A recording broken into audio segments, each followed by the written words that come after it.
राधे राधे सभी भक्तों को। जैसा कि आप सब जानते हैं, इस बार शुक्ल पक्ष की एकादशी तिथि 17 जून दिन सोमवार को सुबह 4:43 से शुरू हो रही है। इसका समापन 18 जून दिन मंगलवार को सुबह 7:28 पर होगा। तो आप सब व्रतार्थी जो एकादशी का व्रत करते हैं वो इस दिन सुबह स्नान आदि से निवृत्त होकर श्री हरि विष्णु की विधि विधान से पूजा करें और दान करें। दान में विशेषकर यदि आप जल का दान करें तो इस दिन बहुत ही श्रेष्ठकर माना गया है, क्योंकि इस एकादशी को निर्जला एकादशी, भीमसेनी एकादशी के नाम से भी जाना जाता है। तो यदि आप जल का पात्र दान करें, जल से भरा हुआ घड़ा दान करें और रास्ते में यदि आप राहगीर को जल आदि पिलाएं तो बहुत ही अच्छा माना जाता है। तो यदि हर व्यक्ति के लिए संभव तो नहीं है कि वह निर्जला एकादशी रखे, बिना जल के व्रत कर सके, तो यदि जो शारीरिक रूप से सक्षम नहीं है, क्योंकि गर्मी भी बहुत ज़्यादा पड़ रही है, तो वो व्रत ही कर सकते हैं। व्रत करें। विशेषकर आप इस दिन चावल का भोजन न करें, घर में न बनवाएं तो अच्छा है, क्योंकि चावल एकादशी में विशेषकर नहीं खाया जाता है। तो आप उस दिन अन्न न खाकर व्रत भी रह सकते हैं।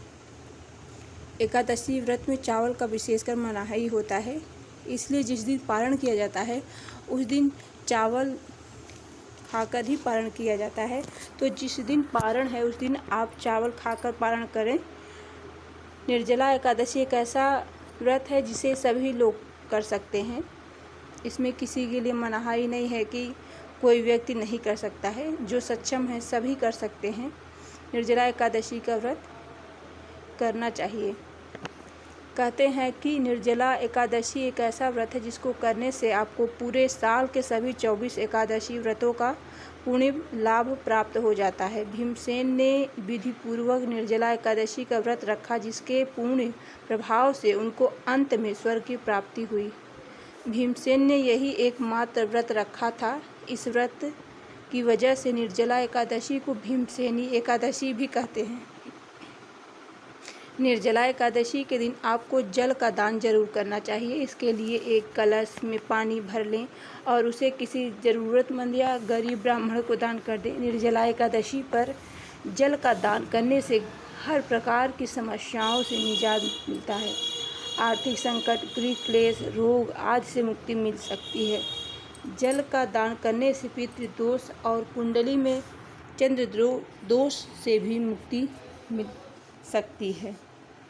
कहते हैं कि निर्जला एकादशी सभी एकादशियों में सबसे सर्वश्रेष्ठ मानी जाती है।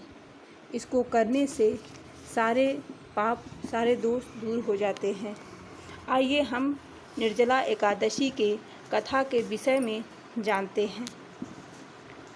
श्री भीमसेन बोले कि हे पितामह, भ्राता युधिष्ठिर, माता कुंती, द्रौपदी, अर्जुन, नकुल और सहदेव आदि एकादशी के दिन व्रत करते हैं और मुझसे एकादशी के दिन अन्न खाने को मना करते हैं।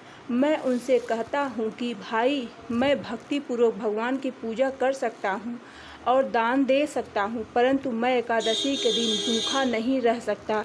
इस पर व्यास जी बोले, हे भीमसेन, यदि तुम नरक को बुरा और स्वर्ग को अच्छा समझते हो तो प्रत्येक मास की दोनों एकादशियों को अन्न न खाया करो। इस पर भीमसेन बोला, हे पितामह, मैं आपसे प्रथम कह चुका हूँ कि मैं एक दिन एक समय भी भोजन किए बिना नहीं रह सकता। फिर मेरे लिए तो पूरे दिन का उपवास करना कितना कठिन है। अग्नि का वास मेरे पेट में रहता है, जो अधिक अन्न खाने पर ही शांत होती है। मैं यदि प्रयत्न करूं तो अवश्य कर सकता हूं। अतः आप मुझे कोई एक ऐसा व्रत बताइए जिससे मुझसे स्वर्ग की प्राप्ति हो। श्री व्यास जी बोले, हे वायुपुत्र, बड़े बड़े ऋषि और महर्षियों ने बहुत से शास्त्र आदि बनाए हैं। यदि उन पर आचरण करें तो कलयुग में मनुष्य मुक्ति को अवश्य ही प्राप्त होता है। बहुत कम धन उनमें खर्च होता है। उनमें से ही जो कि पुराणों का सार है, कहता हूँ कि मनुष्य को दोनों पक्षों की एकादशियों का व्रत करना चाहिए। इससे ईश्वर की प्राप्ति होती है। श्री व्यास जी के वचनों को सुनकर नरक में जाने के भय के कारण भीमसेन अत्यंत भयभीत हुए और लता पत्र के समान कांपने लगे। वह बोले, हे पितामह, मैं अब क्या करूं, क्योंकि मुझसे कोई व्रत नहीं हो सकता। अतः अब कोई एक ही व्रत आप मुझे बतलाइए जिससे मेरी मुक्ति हो जाए। इस पर श्री व्यास जी बोले, हे भीमसेन, कृष्ण और मिथुन ज्येष्ठ मास के शुक्ल पक्ष की एकादशी संक्रांत के मध्य में होती है, उसका निर्जल व्रत करना चाहिए। इस एकादशी के व्रत से में स्नान और आचमन में जल वर्जित नहीं है, लेकिन आचमन में 3 मासे जल से अधिक नहीं लेना चाहिए। इस आचमन से शरीर की शुद्धि हो जाती है। आचमन में 6 मासे से अधिक जल मद्यपान के समान है। भोजन इस दिन नहीं करना चाहिए, क्योंकि भोजन करने से व्रत भंग हो जाता है।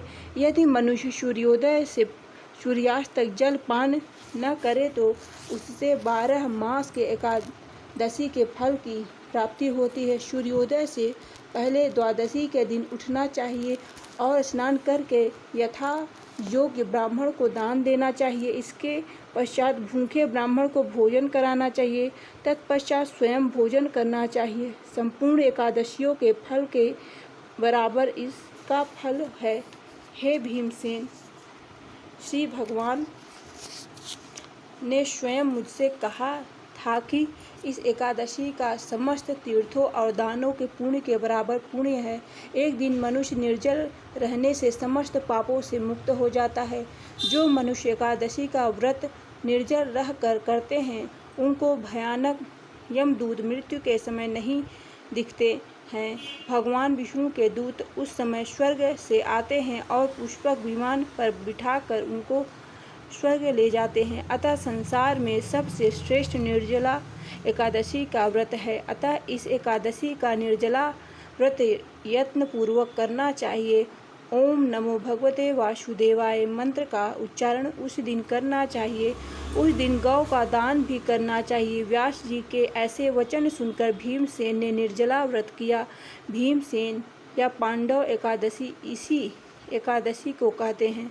भगवान की पूजा निर्जला व्रत करने से पहले करनी चाहिए और उनसे विनय करनी चाहिए कि हे भगवान, आज मैं निर्जल व्रत करता हूँ और दूसरे दिन भोजन करूँगा। इस व्रत को मैं श्रद्धापूर्वक करूँगा, इससे मेरे सब पाप नष्ट हो जावें। एक बड़े वस्त्र से ढककर स्वर्ण सहित इस दिन दान करना चाहिए। इस व्रत को जो मनुष्य प्रथम प्रहर में स्नान तप आदि करके करते हैं, उनको करोड़ों फल स्वर्ण के दान का फल मिलता है। इस दिन जो मनुष्य यज्ञ मुहादि करते हैं, उसका फल वर्णन भी नहीं हो सकता। मनुष्य इस निर्जला एकादशी के व्रत से विष्णु लोक को जाता है।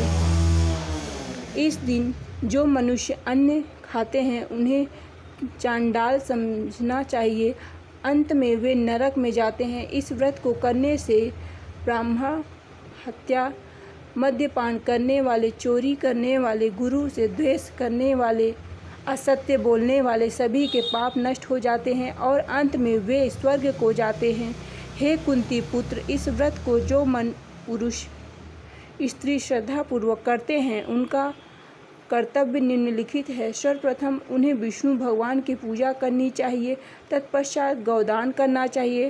ब्राह्मणों को उस दिन भोजन, दक्षिणा, मिष्ठान आदि देना चाहिए। अन्य वस्त्र, छत्र, उपानह आदि का दान निर्जला के दिन करना चाहिए। इस कथा को जो मनुष्य प्रेम पूर्वक सुनते व पढ़ते हैं, उनको स्वर्ग की प्राप्ति होती है। बोलो श्री हरि विष्णु की जय। यदि आपको हमारा वीडियो अच्छा लगा हो तो प्लीज़ हमारे चैनल को सब्सक्राइब और लाइक कीजिए। बोलो श्री हरि विष्णु की जय।